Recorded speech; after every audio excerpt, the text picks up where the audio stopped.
আসসালামু আলাইকুম সুপ্রিয় শিক্ষার্থীবৃন্দ, আজকের ক্লাসের মধ্যে আমরা টেক কোয়েশ্চেন সম্পর্কে ডিসকাস করব। ঠিক আছে, তো যারা এখনো আমাদের চ্যানেলের মধ্যে নতুন সবাই সাবস্ক্রাইব করে নাও আর বেল আইকনের মধ্যে ক্লিক করবে যাতে করে সহজে ক্লাসের ভিডিওগুলো পেতে পারো। ঠিক আছে, তো প্রথম দেখা যায় আমি একটা এক্সাম্পল লিখছি।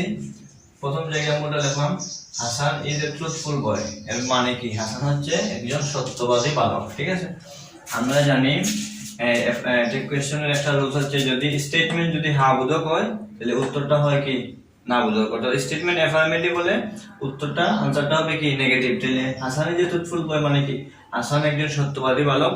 এর মানে এটা কি আছে? হ্যাঁ বোধকের মধ্যে আছে, অ্যাফার্মেটিভের মধ্যে আছে। ঠিক আছে, আমরা এটা কি করতে দিব? নেগেটিভ লিখে দিব। তাহলে এখানে তো হেল্পিং ভার্ব আছে কি ইজ আছে হেল্পিং ভার্ব, আর হাসান হচ্ছে সাবজেক্ট। তাহলে হাসান যেহেতু এটা ছেলের নাম, তাহলে আমরা এটার প্রনাউন হিসাবে হি ব্যবহার করতে পারি। যদি এখানে মেয়ে থাকতো তাহলে সি ব্যবহার করলাম না। ঠিক আছে, তাহলে এখানে যেহেতু হা বোধক আছে না বোধক দিব, তাহলে এখানে ইজের সাথে নট লাগবো, ইজন্ট হি। হাসান যেহেতু ছেলে যার কারণে হি হইছে। ঠিক আছে, তারপর দেখো এভরিবডি কেম হিয়ার।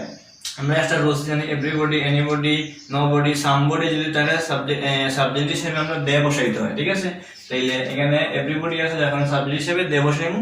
আর এখানে দেখো কোনো হেল্পিং ভার্ব দেওয়া নাই, কিন্তু মূল ভার্ব দেওয়া আছে, মূল ভার্বের পাস্ট ফর্ম দেওয়া আছে। আমরা জানি যদি হেল্পিং ভার্ব দেওয়া না থাকে তাহলে টেন্স অনুযায়ী ডু ডাজ ডিড ব্যবহার করতে হয়। ঠিক আছে, তাহলে এখানে দেখো মূল ভার্ব আছে কেম, কাম থেকে কেম। তাহলে কাম হইলে মূল ভার্বের প্রেজেন্ট ফর্ম, কেম হচ্ছে পাস্ট ফর্ম। যদি পাস্ট ফর্ম থাকে তাহলে আমরা ডু ডাজ ডিড থেকে ডিড ব্যবহার করবো। কি ব্যবহার করবো? ডিড। তাহলে এখানে আমরা এটাও কিন্তু হাবোধক সেন্টেন্স আছে। এভরিবডি কেম হিয়ার মানে কি সবাই সেখানে এসেছিল, এখানে এসেছিল। ঠিক আছে, তাহলে এটা হাবোধকের সাথে ডিড নট দে হইব। ঠিক আছে, ডিড এখানে হইছে, এটা মূল ভার্বের পাস্ট ফর্ম আছে। আর এভরিবডিটা আসলে এটা হাবোধক আছে যার কারণে ডিডের পরে নট লাগাইছি। ঠিক আছে, তারপর দেখো নাথিং হ্যাপেন। নাথিং হ্যাপেন মানে কি কোনো কিছু ঘটেনি। আমরা জানি এভরিথিং, এনিথিং, সামথিং, নাথিং যদি থাকে সেন্টেন্সের মধ্যে তাইলে আমরা ইট বসাই, সাবজেক্ট হিসেবে কি বসাই? ইট। তাইলে হ্যাপেন দেখো মূল ভার্বের এখানে প্রেজেন্ট ফর্ম আছে, এখানেও কিন্তু হেল্পিং ভার্ব বিহীন আছে, এটা কিন্তু মূল ভার্ব। তাইলে হেল্পিং ভার্ব বিহীন যদি থাকে আমরা আগে কইছিলাম তোমাদের ডু ডাজ ডিড যে কোনো একটা বসে। তাইলে এখানে যেহেতু প্রেজেন্ট ফর্ম আছে মূল ভার্ব, এখন এখানে কি ডু। আর নাথিং শব্দটা কিন্তু নেগেটিভ, নাথিং হ্যাপেন মানে কি কোনো কিছু ঘটেনি। এখন এদিকে অ্যাফার্মেটিভ হইব। ঠিক আছে, এটা এদিকে নট লাগতো না, ডোন্ট হইতো না। ঠিক আছে, এর আনসারটা কি হলো? Do it. তারপরে হি হার্ডলি কামস হিয়ার। আমরা আসলে রোজ জানি কিছু টেক কোয়েশ্চেনের মধ্যে কিছু নেগেটিভ অর্থবোধক শব্দ আছে, যেমন ধর hardly, scarcely, rarely, little, few, nobody, nothing, none, no one. এরকম এগুলো শব্দগুলো যদি থাকে তখন আমরা সেন্টেন্স বুঝতেই বুঝি এটা নেগেটিভ আছে। ঠিক আছে, এটা অর্থ হইলো হি হার্ডলি কামস হিয়ার মানে কি সে মাঝে মধ্যে এখানে আসে, মানে সব সময় আসে না। ঠিক আছে, হার্ডলি এখানে নেগেটিভ ওয়ার্ড।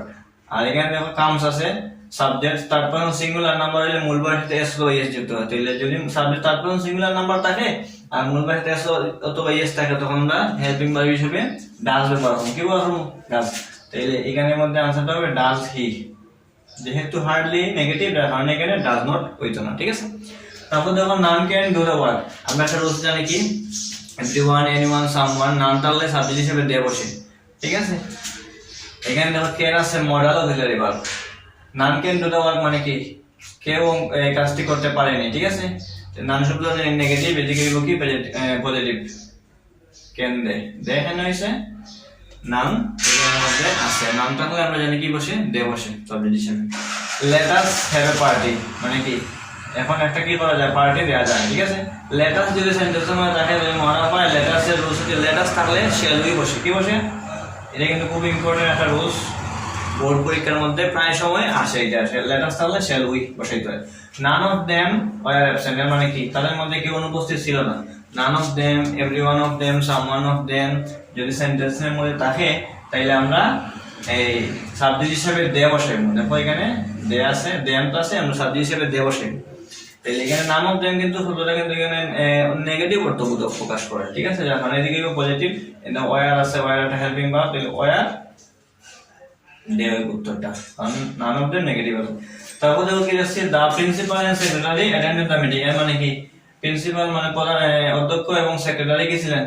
ওই মিটিং এর মধ্যে উপস্থিত ছিলেন। অ্যাটেন্ড থেকে অ্যাটেন্ডেড আছে। ঠিক আছে, যদি মূল ভার্বের পাস্ট ফর্ম দেওয়া থাকে তাহলে আমরা ডু ডান্স ডিড থেকে কি ব্যবহার করেছিলাম ডিড। আর এখানে দেখো দুইজন ব্যক্তি, দা প্রিন্সিপাল একজন না সেক্রেটারি একজন, দুইজন ব্যক্তি মানে প্লুরাল হয়ে গেছে কাজ, ঠিক আছে। তাহলে এখানে আমরা সাবজেক্ট হিসাবে দেব সেম ডিড নট দে, এটা হ্যাঁ বোঝা গেছে, এদিকে না বোঝা গেল। আশা করি সবাই বুঝতে পারছো। নেক্সট ক্লাসের মধ্যে আমরা আরো ডিপলি আলোচনা করবো, ঠিক আছে। তো যারা যে যে টপিক্সের সমস্যা তোমরা কমেন্টে জানিয়ে দিবা, ঠিক আছে। সবাই ভালো থাকো, সুস্থ থাকো, আসসালামু আলাইকুম।